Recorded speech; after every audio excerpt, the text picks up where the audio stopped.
Welcome to the Pitt Rivers. This is Witch Bottle Live, and today we'll be unpacking what it means to have a witch bottle, what they mean, where they come from, who makes them, and we're going to be unpacking it with this brilliant team of experts who've got an AHRC project running currently at the moment, all about witch bottles.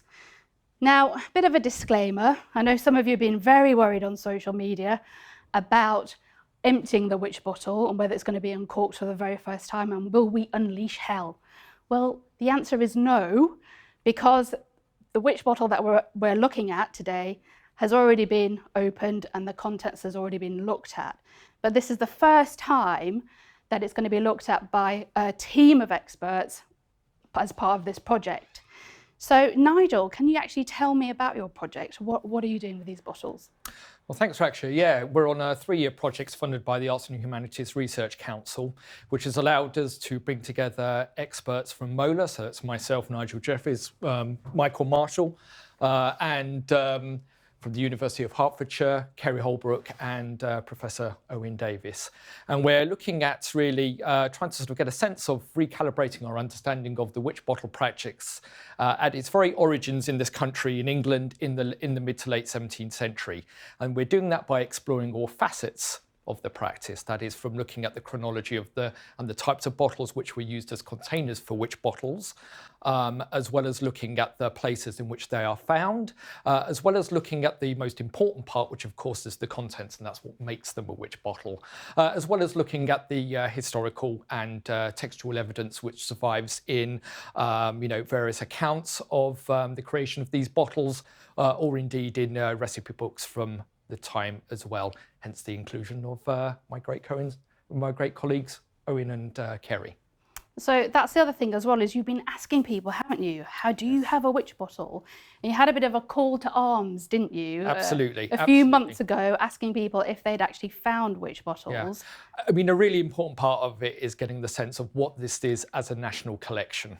Bring it together for the first time as a national collection.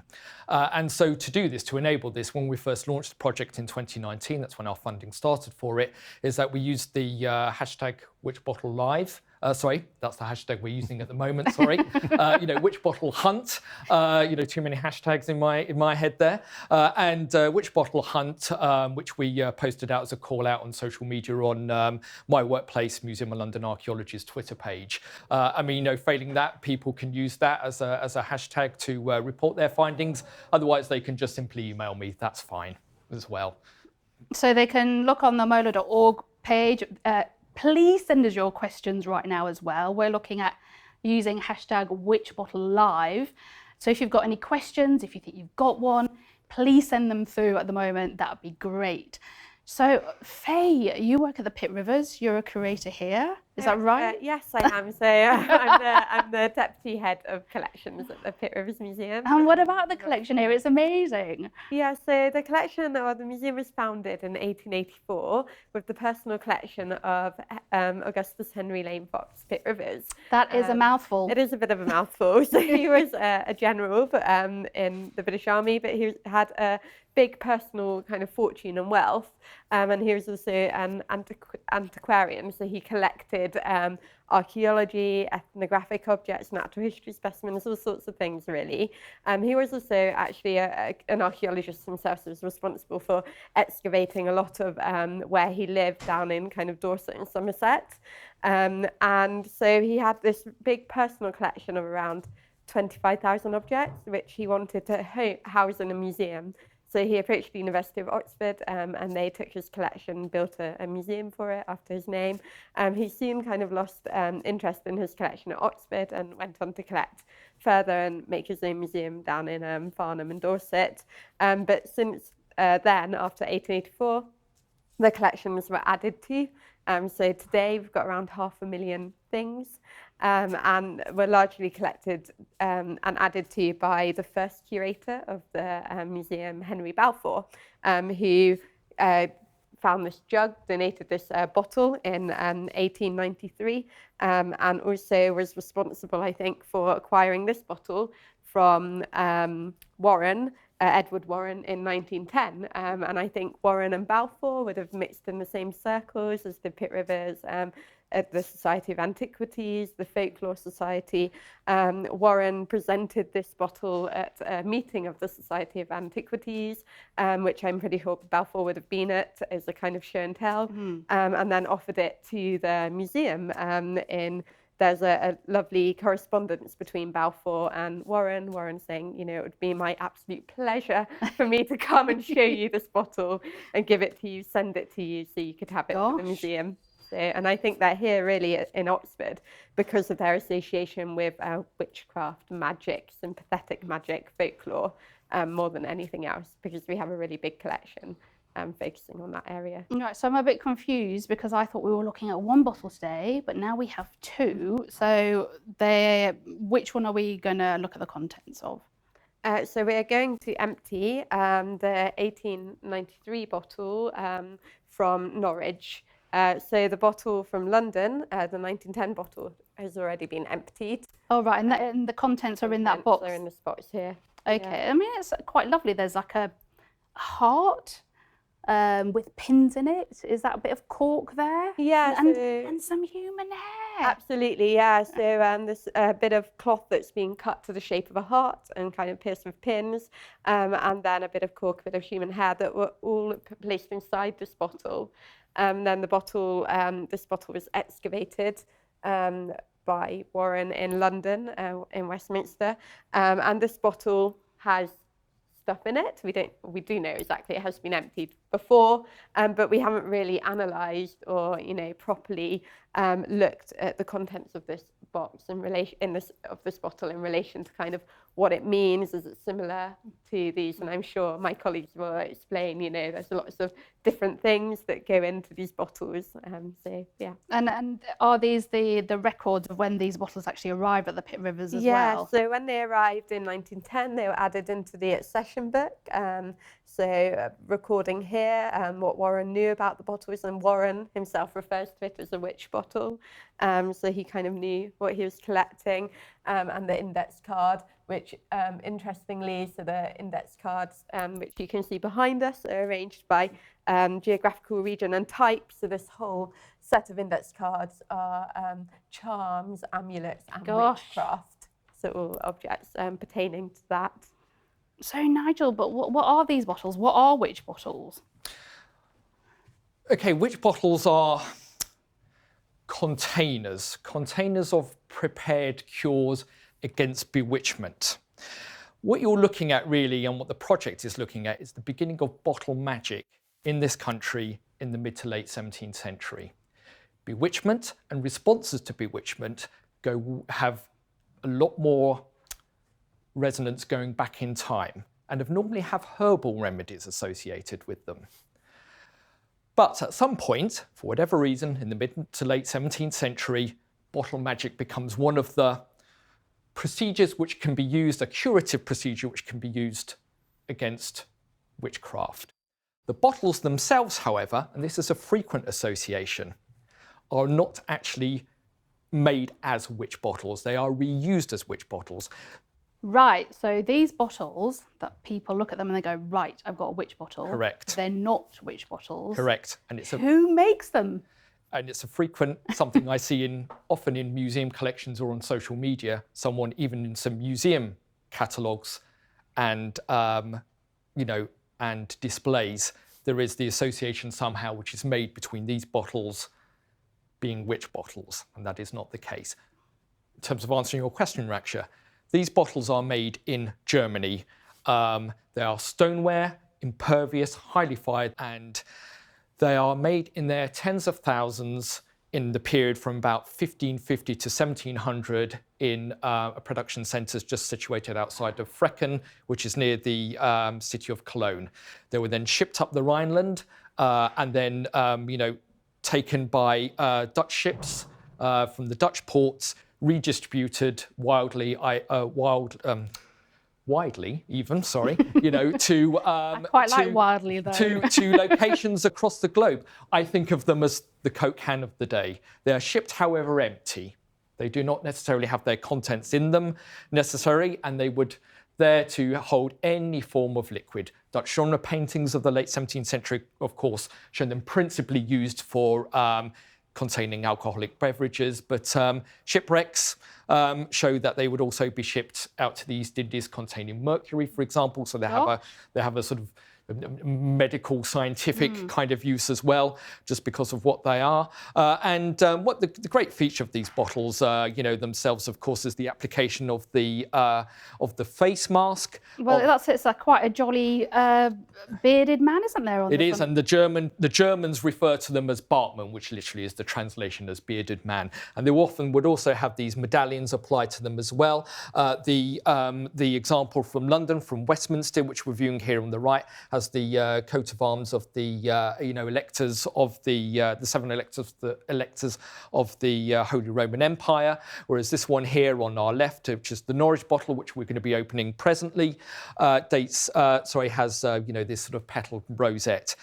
So the most important thing to sort of stress here about them is the fact that actually these bottles are not witch bottles; they become witch bottles. They are reused as witch bottles at the point when the various contents are added to them. Now, principally, these don't always survive in museum collections. So we know from the textual evidence, for example, that they could be urine, it could be salt, it could be mercury, crops up a few times as well.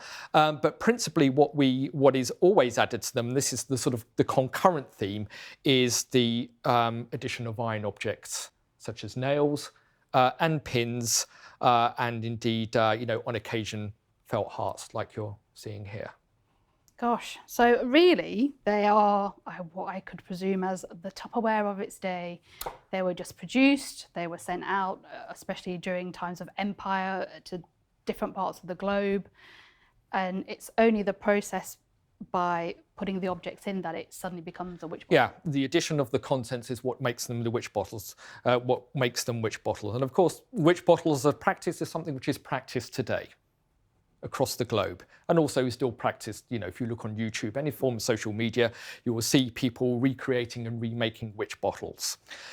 So do you also get witch bottles that aren't these vessels as well? From time to time, yes. There's not always a clear association. Whilst it's absolutely clear that in the mid to late 17th century, such was the ubiquity of these bottles in circulation in England at the time, and so widely traded, that these clearly are the preferred choices, and we'll be coming on to perhaps exploring reasons why that is. The fact that obviously one part of the ritual or the creation of these bottles means that they have to be heated. These are particularly well suited to being heated. Okay, but there are other examples of the practice dated to the mid to late 17th century, which are found where they're using earthenware vessels as well. Yes. Well, I'm really looking forward to looking at the contents of that one, really. So. Faye, could you do the honours, please? Sure. So I'm going to the Norwich bottle. I'm from 1893. I'm going to tip it out, and hopefully the contents will nicely fall onto this pre-prepared tray. So I should just say before I do that, with a museum artefact, ordinarily would maybe use something like an endoscope, or something kind of non-destructive. We wouldn't really want to upset or disturb the artefact. If it came into the museum, we want to preserve it as is. The fact that this has already been unstoppered and it's been emptied in the past means that that's okay for us to do today. Sure. So here goes. Gosh, there is something inside there, isn't there? Lots of detritus, and I can definitely see some pins and nails, and I love it how the research team are craning their necks now. I'm having to kind of shake it a bit because, there's the bigger bits that I think was getting kind of a bit stuck and coming out. And I can still hear that there's still some... There's loads of stuff in there. Presumably quite hard, therefore, to have put it in the first place. Absolutely. So I might actually... no, there's... Wow. There it is. There's a big old bent nail there coming out. You know what, I think that there is one more thing. I'm going to use the torch to see what's causing it to not come out, really. Okay. Another bit of metal in there, so it's not really... It will eventually come out, I'm sure. Wanting to... At least we don't have animals as well. Got it. There we go. Okay. That is it. That is I'm it. pretty sure that is it. Okay. Okay, so Michael, you've been explore that. looking at the contents, haven't you, of these bottles? So you've been visiting lots of museums and their archives. You've been going and looking at all of these witch bottles in museum collections, and you've been looking at the insides of them. Would you say that this is typical of what they've been finding? Yeah, we've visited museums all over Eastern England, really, to try and look at these rare examples where the contents still survive. Because quite often there's older records that say, we found a witch bottle and there was some iron in it. But what part of the project, what we're trying to do is really sort of get at the detail of the act, what they choose to put inside, and the whole process of that, really. And so, just having a quick initial look at what we've got here. Well, for a start, most of these things are made out of iron, and that is a kind of common theme. Nails are almost ubiquitous where we have surviving contents, and that might be because they are kind of cheap and widely available, like the bottles themselves, or it might be because of their particular characteristics, because they're sharp and pointy.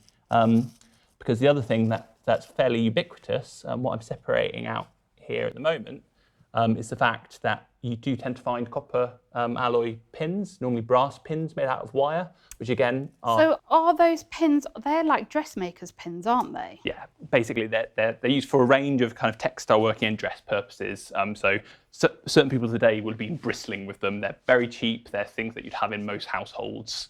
So these aren't sort of rarefied magical materials. These are sort of common objects.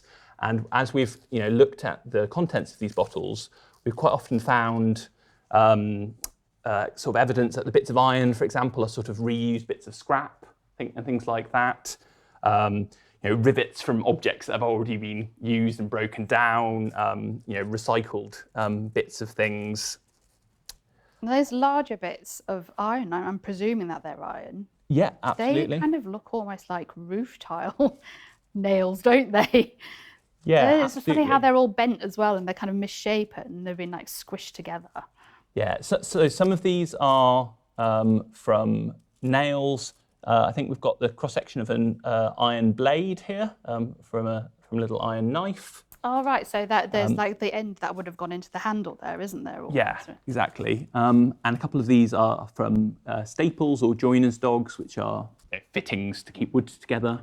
What we don't obviously have here are some of the sort of organic elements, things like the cloth heart that we had in the London bottle, or the hair and the nails, and of course, as a really important element of the stuff that goes into these, which we know about from the written sources, is urine, which we can perhaps pick up using scientific analysis, but doesn't tend to survive in museum collections. It's probably for the best, though, isn't it? Yes, it would be less pleasant looking through this stuff. I mean, I don't know what I was expecting, but I was kind of hoping for clumps of hair to come out and nail clippings, but I'm surprised there's so much dirt in there. Yeah, well, some of this is iron oxide, so it's rust from the iron objects. Some of this might be dirt, and now that we've emptied out this bottle, we'll be able to take a closer look at that, really. And we are really looking at these objects in detail, because one of the things that we're really interested in is how they're treating these objects. There are sort of recurrent patterns in terms of things being deliberately bent or broken.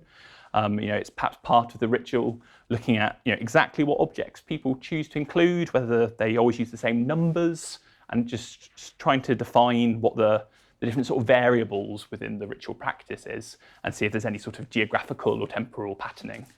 But I'm also guessing that if we were doing this with an intact vessel with the contents in it, we would treat it very much in an archaeological way, wouldn't we? Where, similar way that we would treat cremation burial, where we would be very careful in recovering it, maybe x-raying it to see if there's like a way in which things were deposited inside it. I mean, the fact that this has already been opened and been knocked around is another thing, really. Absolutely, it completely affects how we approach this, really. So if it's an undisturbed bottle, it that someone say finds in their house, it's a really good idea to get in touch with archaeologists before you go any further, because there's all sorts of information that you can capture about the orientation of the bottle, about perhaps the order that the objects went into the bottle, and we can do, as you say, things like X-raying or using an endoscope, as Faye was saying, to have a look inside. We do various types of scientific sampling as well. So, all of these different elements help build up a really detailed picture of the sort of series of choices that are getting made every time someone's compiling one of these witch bottles, and the different ingredients and the different order of things. So, Kerry, the order, that's what I want to know. I mean, what makes this a witch bottle? How do you put one together? I mean, we'd love to know that the order that things were going into them. I think really to understand the witch bottle, it's to understand why it was being made to begin with. So it would be a case of somebody who was suffering from a certain disease or certain misfortunes, or perhaps an animal, a horse, a cow, was suffering, and the fear was that they were bewitched. So a witch had cursed them. Whether they knew who that witch was or not, in most cases they didn't. They were worried that they were bewitched. So they would go to a cunning person, who I'm sure Owen can tell us more about in a moment, and they would be prescribed making one of these witch bottles. And it is really important to see it as kind of a medical magic. So it's not just purely magic. These aren't curses. These were kind of medically prescribed to counteract a witch's curse, or to stop the witch from cursing. So if something was going wrong in your life, I don't know, maybe somebody was ill, or as you said, your animal had gone dead or your crops failed, you would go and see somebody. Yep. So you'd go and see a cunning person, and they would prescribe one of these bottles. And really the thinking behind these bottles is sympathetic magic, which kind of underpin a lot of... What does that mean? What is sympathetic magic?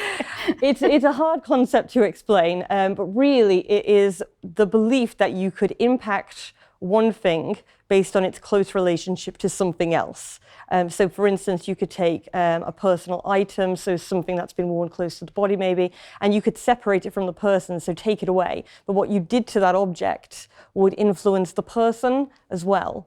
So you could damage the object and it would harm the person. So it's a bit like, I don't know, what we would use now as a good luck charm, perhaps.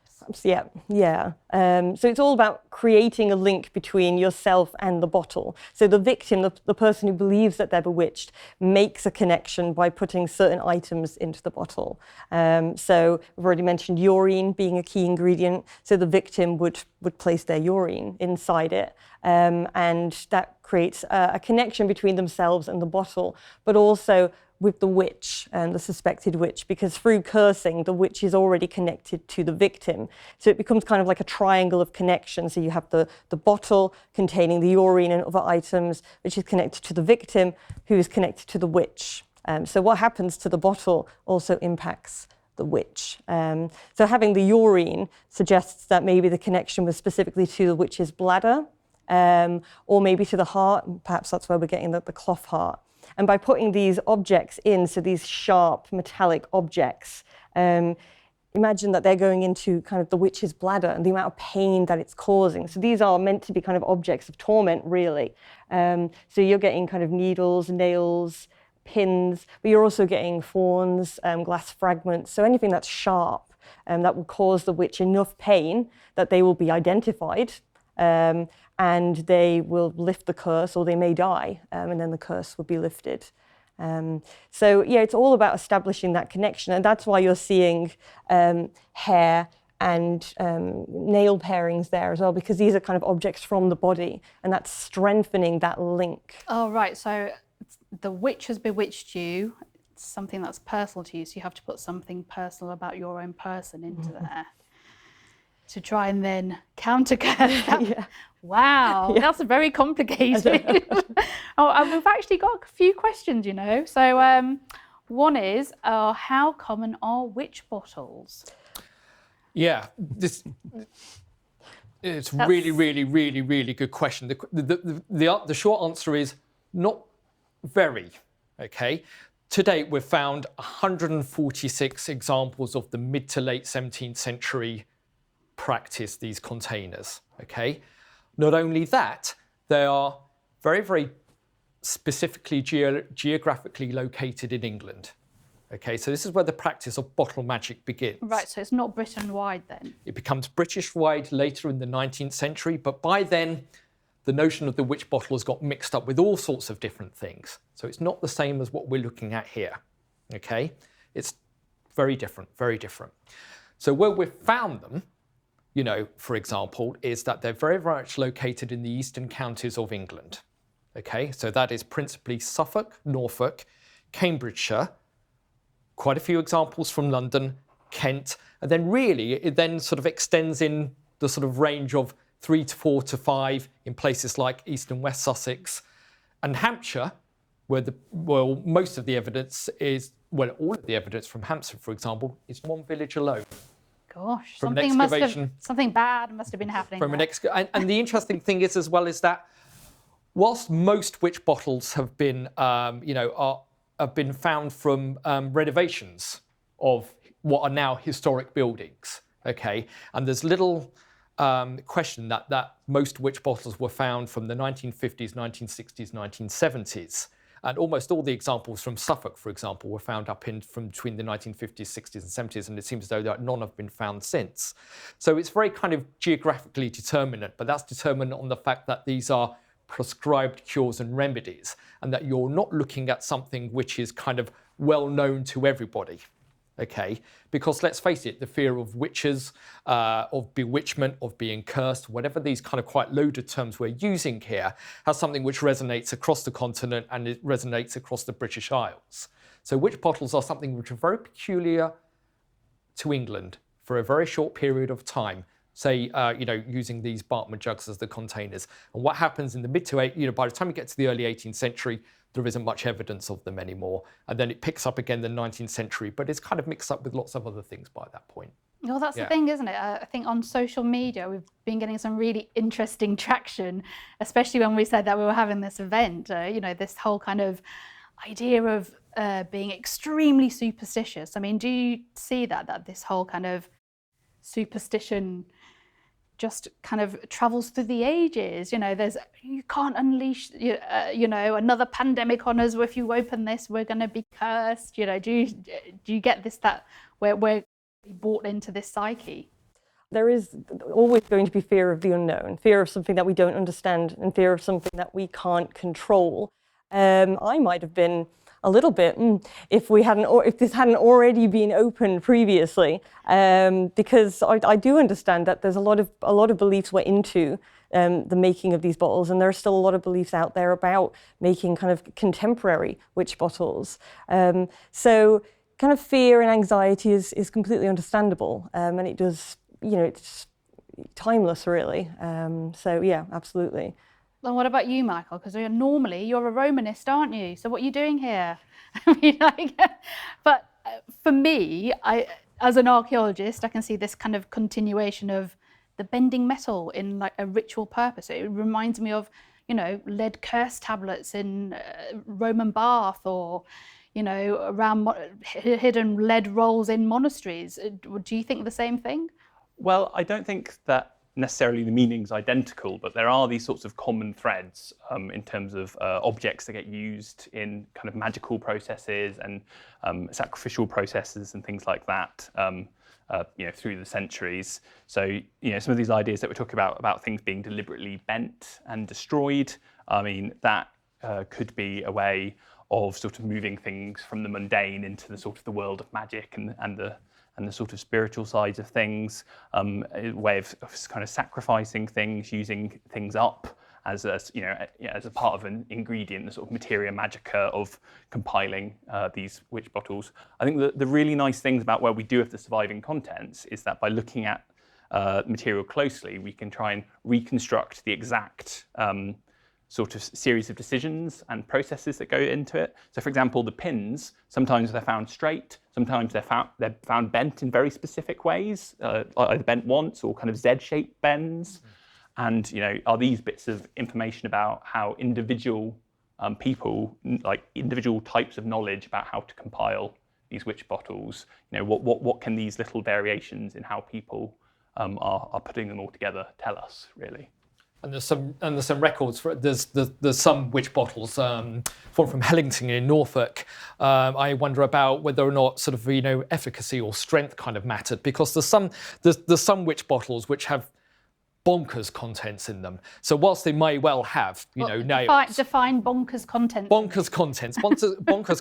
One, for example, is one from Hellington in Norfolk, which I think has sort of parts of either a Dutch or French Bible manuscript sort of cut up and sort of added into it. You really don't associate witchcraft and magic with the use of the Bible. Yeah, it's magical. The term we like to use is magical medical, for example, and that's how we need to sort of think and situate these objects. So, what Michael's talking about in terms of, sort of understanding the trends and understanding, the different content. Some of them, for example, contain, bits of the body, which is what Kerry was talking about as important for sympathetic magic.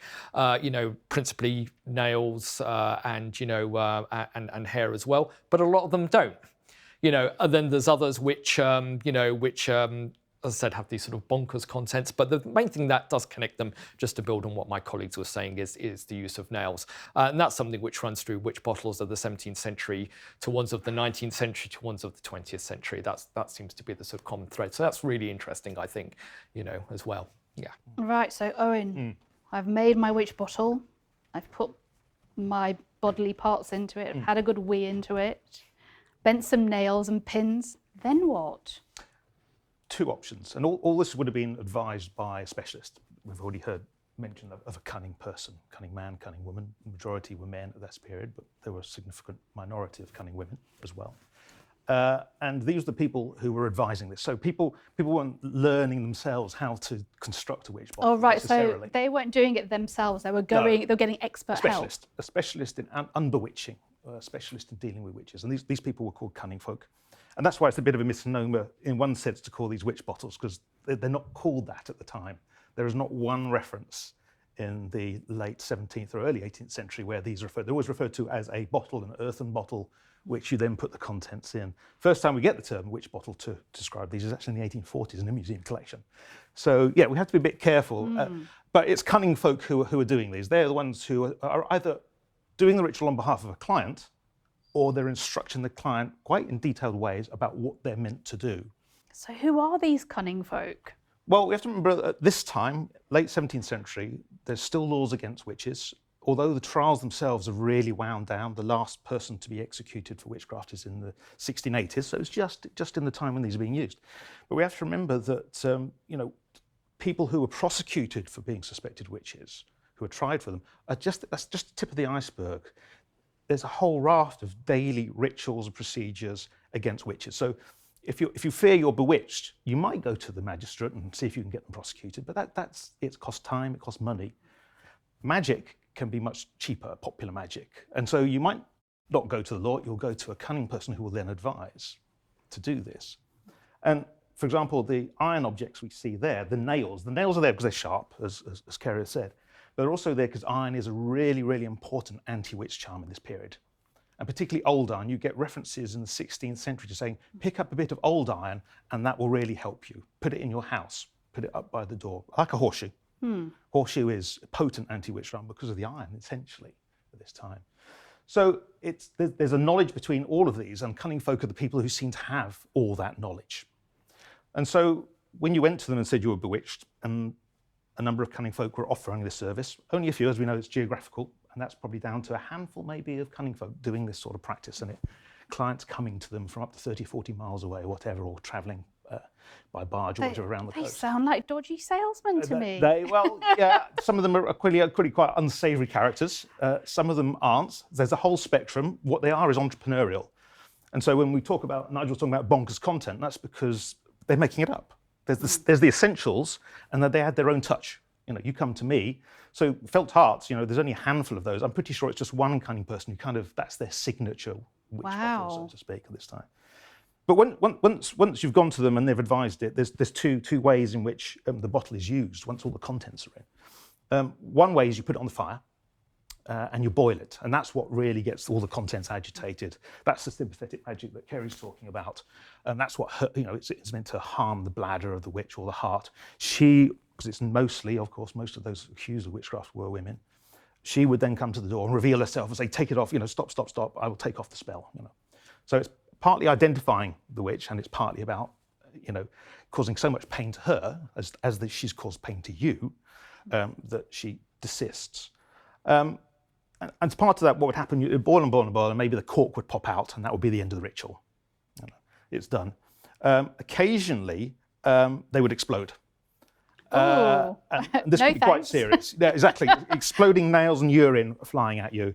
And indeed, we have one case from the early 18th century where one of these earthenware witch bottles, I think it was a bigger flagon to do with bewitched cows, exploded and basically took a man's face off. Oh, ow. They could destroy Awful. half a building if one of these just went, because it's like a bit like a grenade almost, the pressure in it.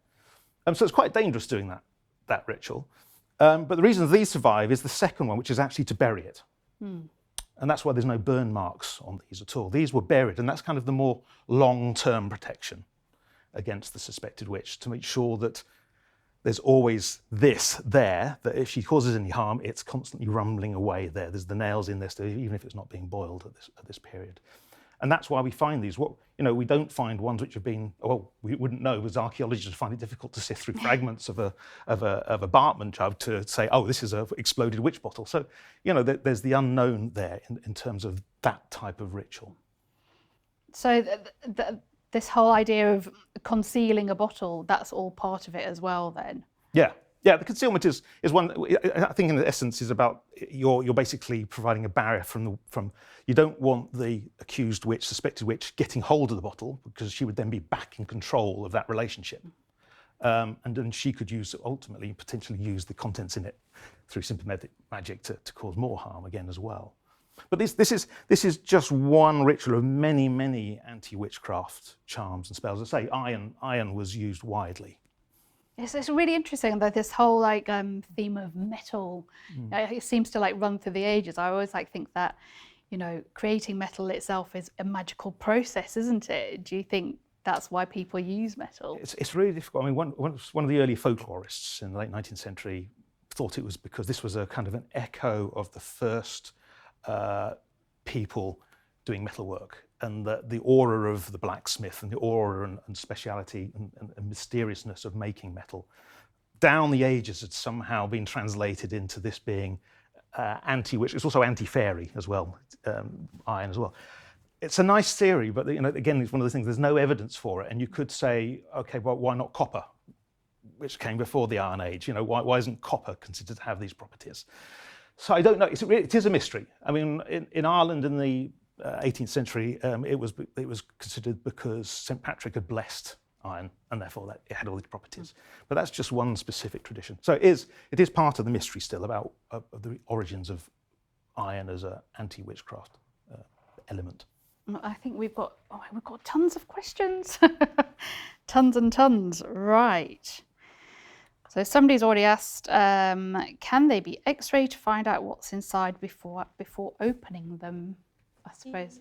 Yeah, they could be X-rayed. You can use XRF, so fluorescence, and by X-raying them, you'd see the contents before having to empty them out like this. And with an X-ray, you would identify, I suppose, the bigger bits of metal and even the smaller bits of pin, I guess.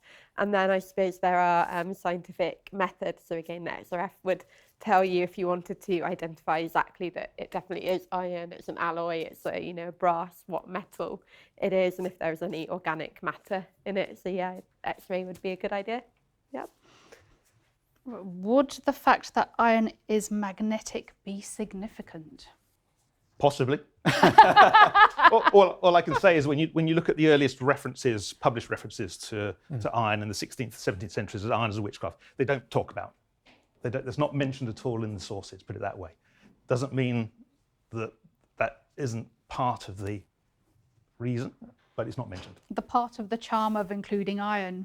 Yeah. Right, okay. All right, so why do we call them bellarmines?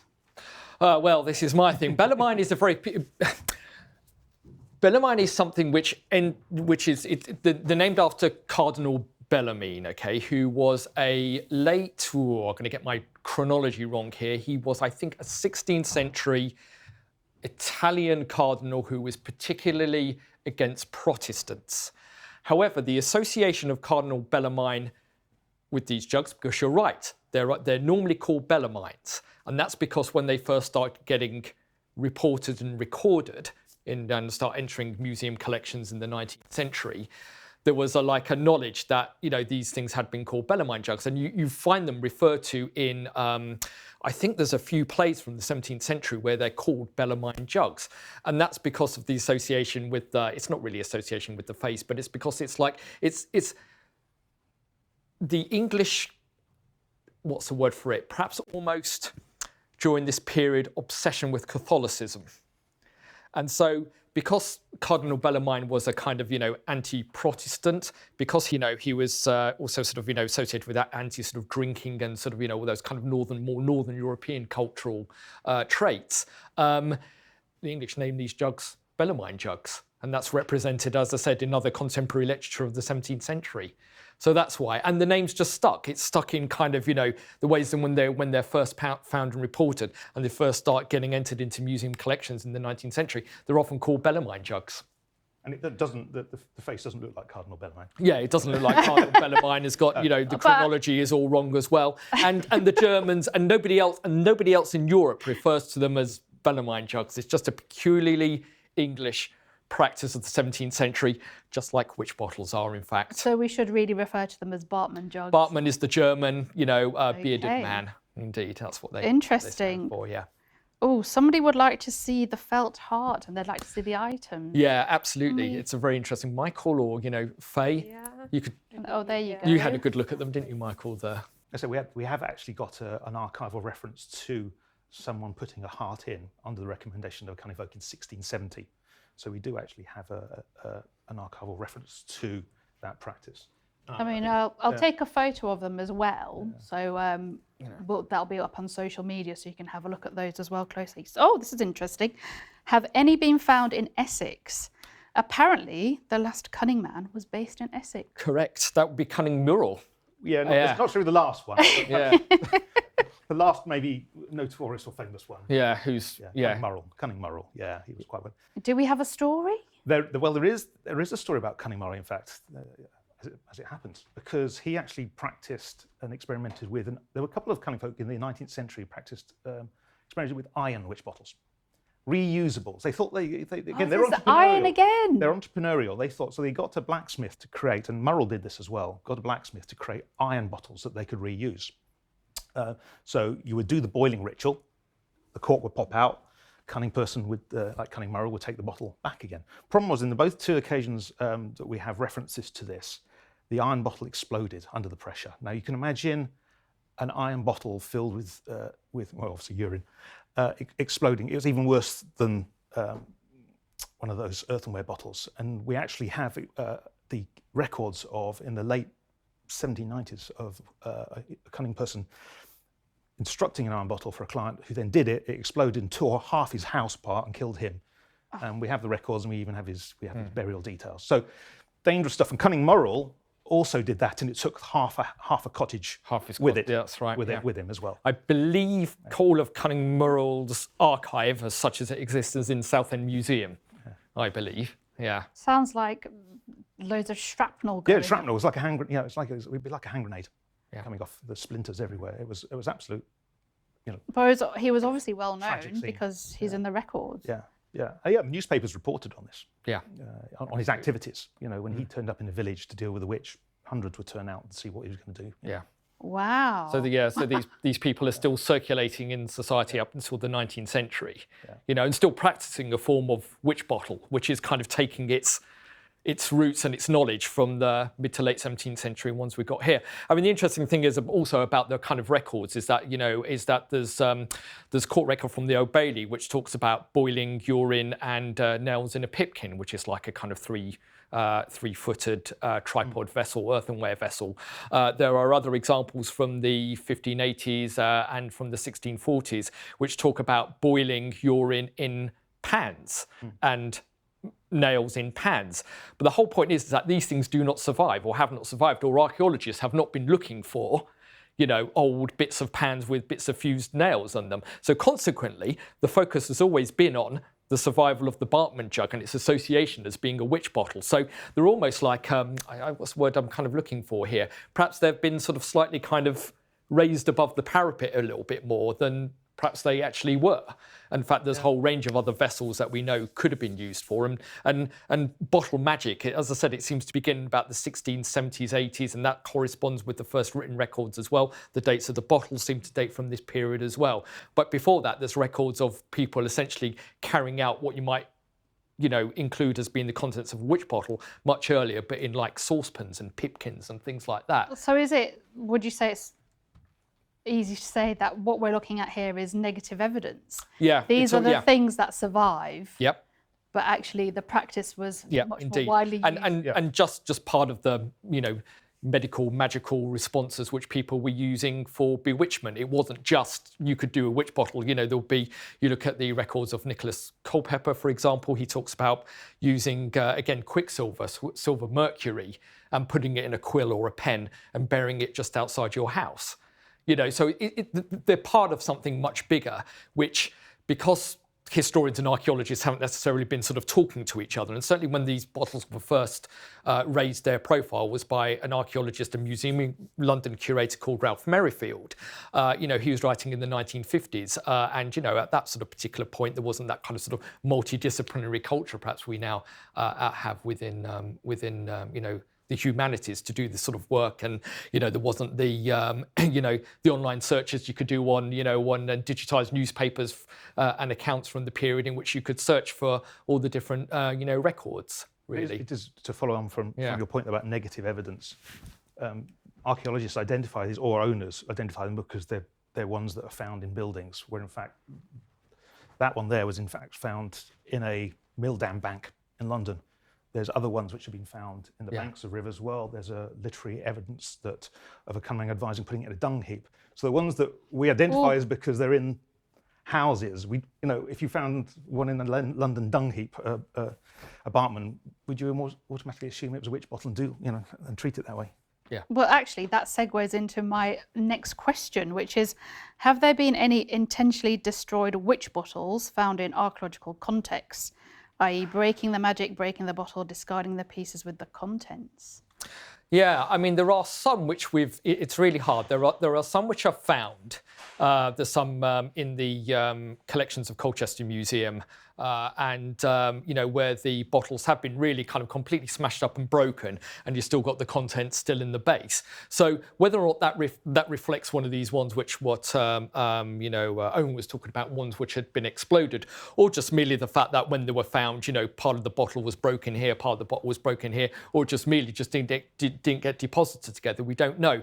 But there is no evidence of the ones which Owen was describing where they've been exploded, at all, and none of them display any evidence of being heated as well. And I think maybe our next kind of experiment would be to get one of these bottles replicas made and try one of these Cullen-Murrell-like experiments and heat it up and see what happens, under completely safe circumstances. I mean, as long as there's like some form of bulletproof glass, indeed, I'm all up for that. Yeah, but it would be really interesting to sort of heat them and see how long, these things are very impervious.